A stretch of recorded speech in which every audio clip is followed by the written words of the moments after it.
The Scientific Revolution by Hank, Tommy, Alyssa, Olivia, Cadence, and Ella. The scientific revolution was an important time during the Renaissance.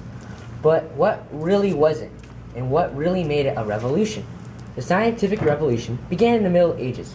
People started to question everything the church thought to be true. They experimented with the world around them and learned more about how things worked. People invented tools to help others, like explorers and doctors, go further in their studies.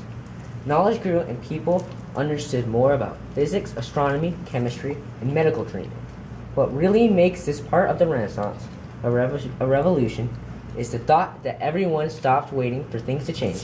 They made them change themselves. As Che Guevara said, the revolution is not an apple that falls when it is ripe. You have to make it fall. Nicholas Copernicus was a significant man during the Renaissance. Nicholas was born in 1473 in Turin, Poland. He learned astronomy from the many books he had read as a student in Italy. In the Renaissance, the books agreed that the Earth was in the center of the universe, but Nicholas knew that the sun was in the center of the universe. Nicholas also said that the Earth and all the other planets in the universe were round, egg-like, or oval.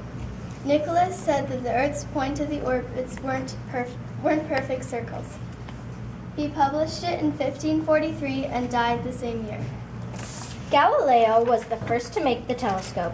He used a long tube and placed concave and convex lenses inside. Looking through it, he immediately realized that Jupiter had its own moons. This in itself proving Aristotle's theory wrong, making him an enemy of the church. The church had always just accepted Aristotle's theory that the earth was the center of the universe. In the words of Galileo, if I was again beginning my studies, I would follow the advice of Plato and start with mathematics. This proves he was a true mathematician at heart, one so brilliant that most of Europe's intellectuals accepted his theories. The church did not agree with all the theories Galileo had thought up. In 1616, the church warned Galileo, but he continued his studies. In 1632, the Pope summoned Galileo to stand trial in the Inquisition. They made him confess it was not real because it frightened them and went against their authority. He continued to privately continue his studies until he died under arrest in 1642. But by then, the idea had spread and been printed into books. Finally, in 1992, the Catholic Church finally accepted the idea. Still today, you can buy the copy of Galileo's book. Here is one of his most famous quotes. All truths are easy to understand once they are discovered. The point is to discover them. Have you ever wondered why things fall down? Before Isaac Newton came along, people never did. Once Isaac Newton came along, people could understand more about space and how the world works. As Isaac Newton once said, to every action, there is always opposed and equal reaction. But of course, the Pope didn't like this, as it made people realize that their religion was incorrect again. And the church lost more people.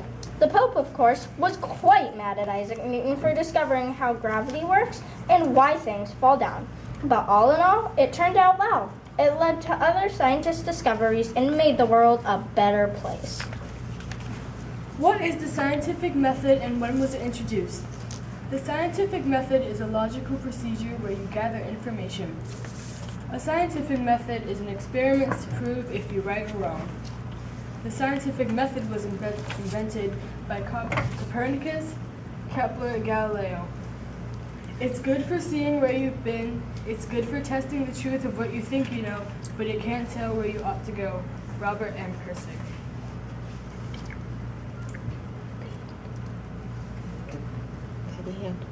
The end.